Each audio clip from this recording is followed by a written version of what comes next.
After 40 years, we asked, what do the fans want? But instead, we're making this movie. May the Schwartz be with you. Welcome back, everyone. It's Charlie. Big surprise, Mel Brooks announcing that they're doing Spaceballs 2. Finally, after years that they made jokes about doing sequels, the search for more money during the first film back in the day. I laughed so hard at this movie when I was a little kid watching it for the first time on home video, even though a lot of the jokes did probably fly over my head at the time. The entire trailer makes fun of a lot of giant movie franchises that have made many sequels. I'll explain what the specific jokes are and references for each of the different ones that they make. Some are more obvious than others. So if you're brand new to the channel, be sure to subscribe to get all the videos. The actual log line for this movie itself is another joke about sequels. The only plot details they gave away for the movie is another joke itself. It says, while the title, plot details, and rest of the cast are being kept under wraps, the film has been described by those who have not yet read the script as a non-prequel, non-reboot, sequel part 2, but with reboot elements franchise expansion film. Just a joke about all the different things that Hollywood has been doing with spins on sequel ideas. So there are regular sequels, there are legacy sequels, requels, direct sequels, and legacy sequels. Also the idea of prequels, which this harps on too because of the Star Wars prequels. Will we ever see each other again? God willing, we'll all meet again in Spaceballs 2. The search for more money.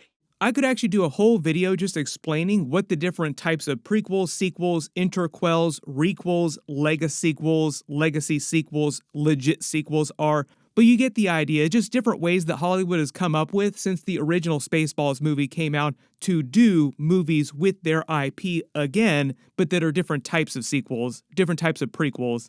Most of the surviving original cast of the first Spaceball movies is also coming back for this too. Just going through all the different references in the trailer here, the reason why it says 38 years ago is because that's when the first Spaceballs movie was originally released in 1987.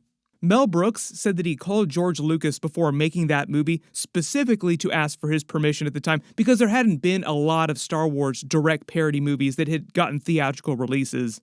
It was still a big deal for him to do parody movies like that at the time, so he usually asked permission of people to do stuff like that. And George Lucas, to his credit, was totally cool. Like Mel Brooks said that he let him do anything that he wanted to do, any jokes that they wanted to make about it. But apparently George Lucas's one condition was that he asked that Bill Pullman's Lone Star character not dress just like Han Solo did during the original trilogy. So the joke here is that Mel Brooks had him dress like Indiana Jones instead, which was like a whole other joke that I did not pick up on when I was a little kid and saw Spaceballs on home video for the first time. You can let me know in the comments if you actually picked up on that the first time you watched that movie way back in the day.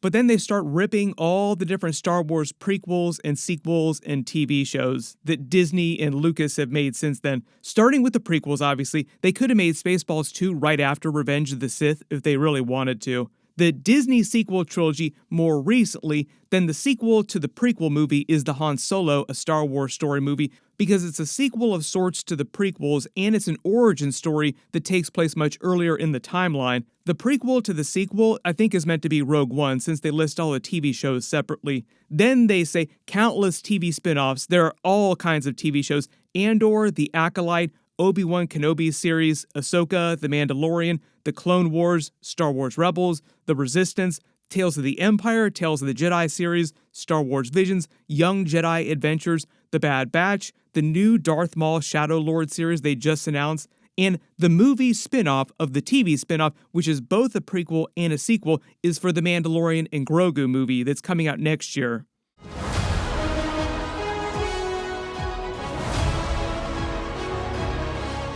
Because the Mandalorian TV series is a spin-off of the original trilogy movies, Return of the Jedi specifically, and the Mandalorian and Grogu movie is a spin-off of the Mandalorian TV series. It's literally meant to be Jon Favreau's Mandalorian Season 4 script that he'd already written all the episodes for, just turned into a condensed movie format. That is why we're probably not going to get The Mandalorian Season 4 after the Mandalorian and Grogu movie, because they're generally just pivoting away from Disney Plus series, both Marvel and Star Wars, back to theaters. all the Disney overlords are like, we make way more money when we do a theatrical movie, so let's just do it here, and then we'll put it on Disney Plus like months and months after the movie is done in theaters. So even though this isn't really a Star Wars video, that's probably what's going to happen with the future of the Mandalorian series, is that if the movie Mandalorian and Grogu is successful, they'll just do a sequel to that movie along with the Thrawn movie in that part of the timeline. But they also just announced that Ryan Gosling Star Wars Starfighter movie with Sean Levy. That is probably the only thing that they don't make fun of during this. I'm guessing that's just because they made this teaser trailer and just had it ready to go, and it's been waiting since before Star Wars Celebration, where they announced that Sean Levy, Ryan Gosling Star Wars movie. Then they make fun of all the big movie franchises that have had a bunch of sequels and prequels so far. They throw in the new Dune movies with Timothée Chalamet because it's space opera, and also it's a joke about how George Lucas borrowed so heavily from the Frank Herbert Dune movies when he made Star Wars A New Hope. If you know, you know. Also the idea they're making Dune 3, but the Spaceballs 2 movie isn't being released till 2027, so it'll come out after Dune 3. So technically there'll be 3 Dune movies when this comes out, 4 if you include the original Dune movie.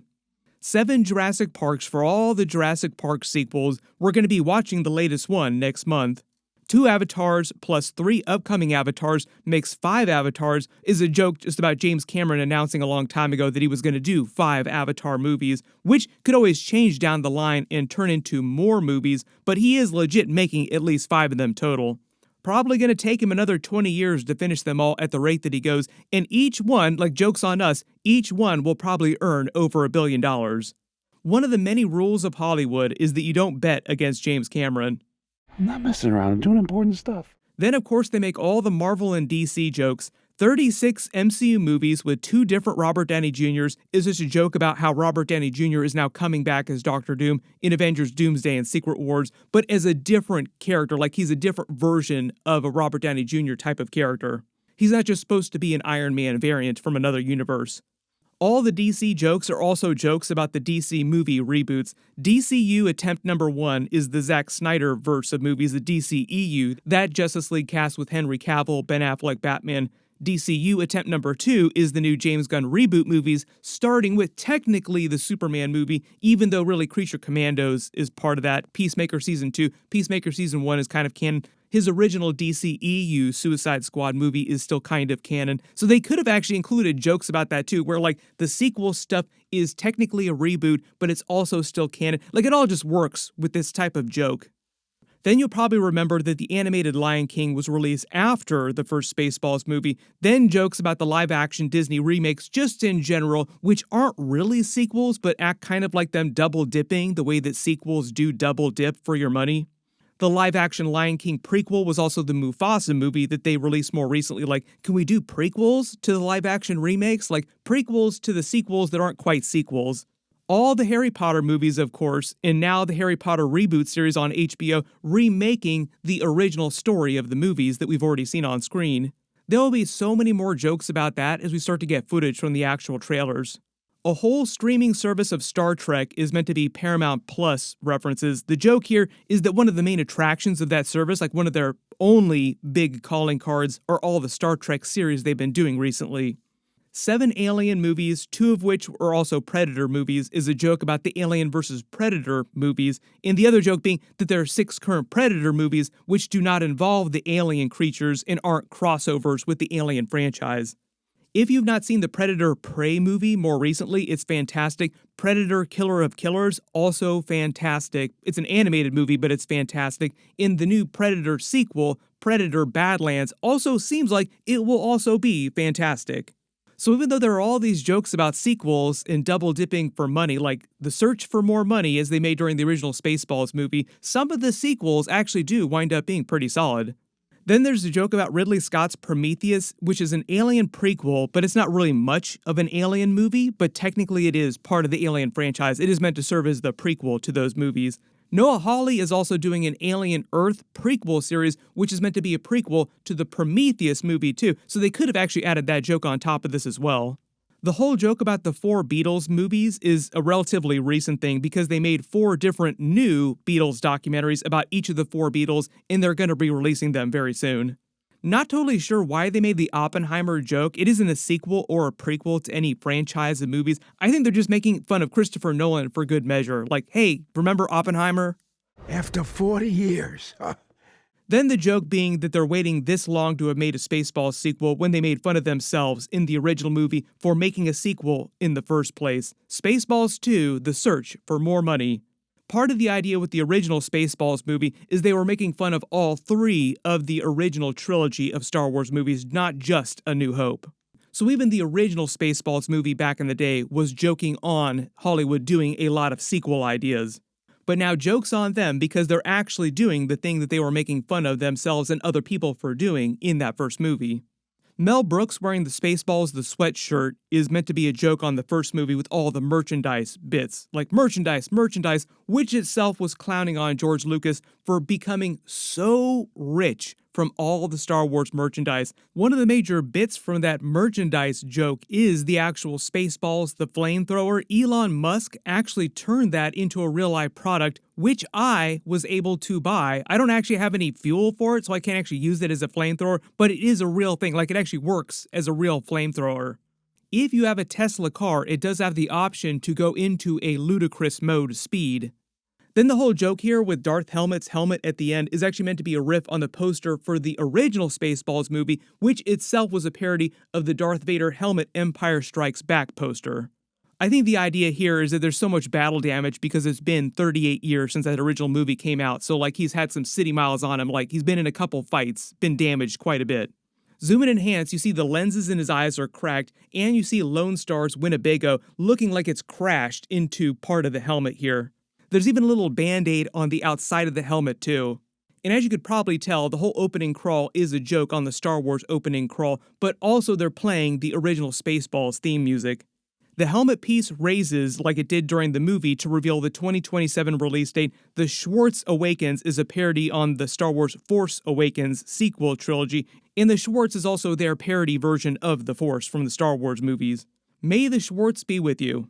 Part of the reason why they also had Mel Brooks do this announcement himself, because he authored the first movie, but because he is also coming back as his yogurt character in the movie along with most of the surviving original cast. So Bill Pullman is coming back as Lone Star, Daphne Zuniga is coming back as Princess Vespa, Rick Moranis also coming back as Darth Helmet, and Bill Pullman's son in real life, Louis Pullman, if you didn't realize that, he is Bill Pullman's son. They look very much alike. Everybody just saw him during the Thunderbolts movie in the MCU as Sentry in the Void, which this trailer also happens to make fun of, is going to play Lone Star and Princess Vespa's son named Starburst. Josh Gad is also supposed to be playing a mystery character. My assumption is that he's taking over the John Candy role, and he'll play like the son of John Candy's Mog character, half man, half dog, on the crew of the ship, with probably some funny name too, like John Candy's character was named Barf. They'll probably give Josh Gad's character some funny name as well. Just expect a lot of jokes about the Star Wars sequel trilogy, and there are many, many easy slam dunk jokes for them to make, along with jokes on other movie franchises and sequels as well. I would not be surprised if they also introduce yogurt having a son that they do is a Grogu parody during the movie too, like they have their own Grogu parody. But everyone post all your reactions in the comments below, and if you spotted any Easter eggs or references that I didn't talk about during this video. If you have not seen it in a while, I would recommend checking it out again because those jokes were razor sharp. Like most of those hold up in present day, like it is still hilarious. What'll probably happen is they'll release a larger trailer at the end of this year or like early next year. They'll probably use a lot of the marketing for the Mandalorian and Grogu in that release to capitalize on a lot of the hype too. Speaking of which, I've already done a trailer video for The Mandalorian and Grogu. You can click here for that. And I just did a trailer for Ahsoka Season 2. You can click here for all of that as well, too. Because it's like the last remaining live-action Star Wars series that they're doing right now that we know about. Thank you so much for watching, and may the Schwartz be with you.